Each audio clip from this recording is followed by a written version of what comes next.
And one of the things that I think you and I have talked about in the past, and you've been doing a great job of, is not just reporting on and kind of covering or analyzing existing metrics, but you've also been creating a number of new metrics. And one of those is this idea of an illiquid supply floor. So describe what is the illiquid supply floor? Like, how does it work? And then tell us what you're seeing in the chart.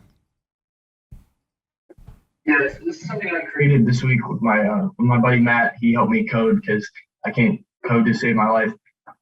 Essentially what this is it's Plan B stock to flow model, but instead of using circulating supply, you're using illiquid supply. And so for anybody who's not familiar, illiquid supply is defined as supply held by entities who have very low spending history. So they take in a lot of coins, don't move many out. And then liquid supply is defined as entities who are, taking coins in, but moving a lot out. So those are like kind of the speculators in the market. And then highly liquid is probably like market makers, those kind of entities. But the illiquid guys are really the long-term, investors, the strong hands that we all like to, joke around about.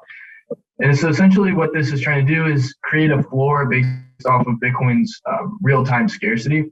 And so you'll see like we have dipped briefly below the model before, like in mid 2017, very, very briefly at the bottom of 2018. And then also recently over summer, we went below, but we never stayed below briefly. And so although maybe, this model isn't perfect to the tick, you also see like after 2013, we came back down and retested the floor there. It has served as a good proxy, for perhaps where, long-term holders have set that price for. You also see like last year after September, we retested the floor and bounced right off of it into the bull market. So I think, with this being said, the floor currently sits at 38,300. When we had that correction last week, we came back down to like 39,500, I believe. So it came pretty close to the floor. But I think this is a good area to say, the long-term holders have kind of set the floor here, and it's a good time to kind of average in some buys. 38, 39K is also pretty strong technical support level, as well as you see some bids set down there. So like a little bit of confluence there, but yeah, that's essentially what the model is trying to do, is looking at the behavior of these long-term investors and trying to kind of estimate where they've kind of set the floor at. Yeah, it's fantastic. So great work on that one. Supply shock ratios, we've been talking a bunch about this, and it looks like we've got kind of this bullish divergence that's playing out here. So what are you seeing on this? Right. So we have three different metrics here. The blue one, which, I talk about this one all the time. This is the illiquid supply ratio. Essentially, this is just capturing the movement of coins from those liquid entities to the illiquid entities. So movement of coins from weak to strong hands. Pop, can you still hear me? Because I lost you on my screen.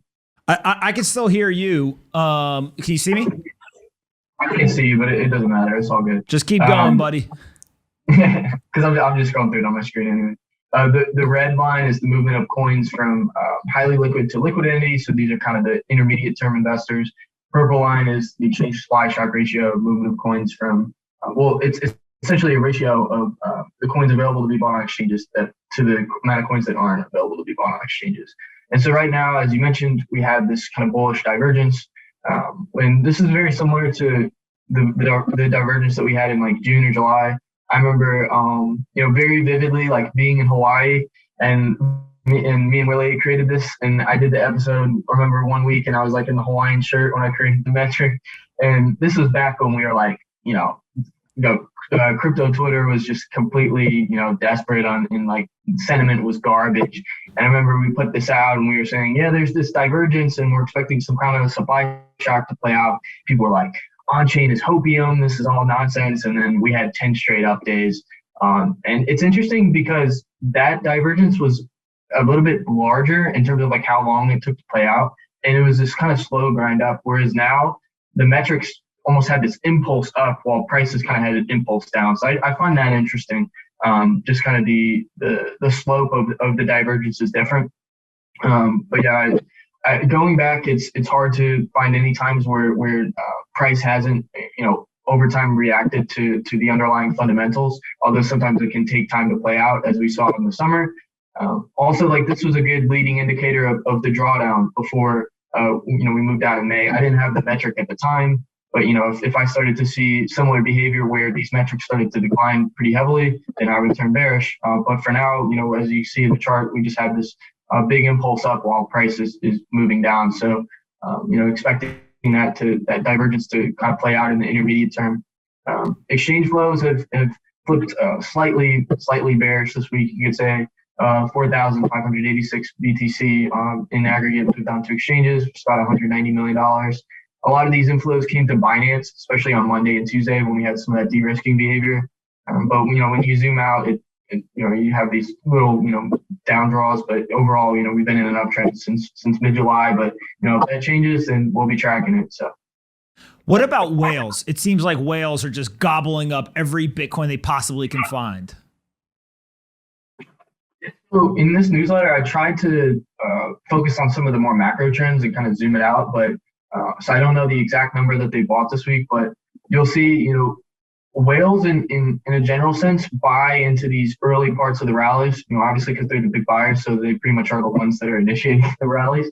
And then they also begin to trim their holdings into strength as retail steps in. So you'll see they bought really heavily between the two 2013 double pumps. They started buying into the bear market after 2014, started buying in, the bottom of 2018, moving into that little mini 2019 bull run. Also after COVID or right around COVID, they started buying heavily.